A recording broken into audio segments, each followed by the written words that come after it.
Magandang hapon, yung araw ng Huwebes, September 7, 2023. Update po muli sa lagay ng panahon.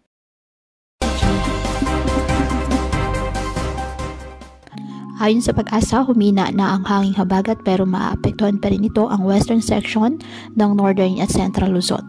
Asahan naman ang mga localized thunderstorms sa nalalabing bahagi ng ating bansa.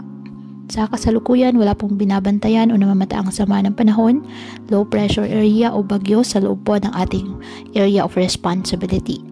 Ngunit ngayong buwan ng Setyembre, ayon sa Pag-asa, may isa o dalawa pang bagyo ang posibleng mabuo o pumasok sa Philippine Area of Responsibility.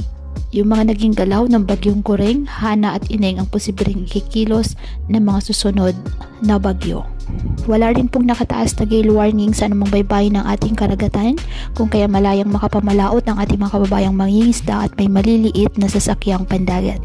Ngayong araw, posible ang ulan sa Batanes at ilang bahagi ng Palawan, Visayas at Mindanao. Uulan din ang iba pang bahagi ng ating bansa ngayong hapon at gabi.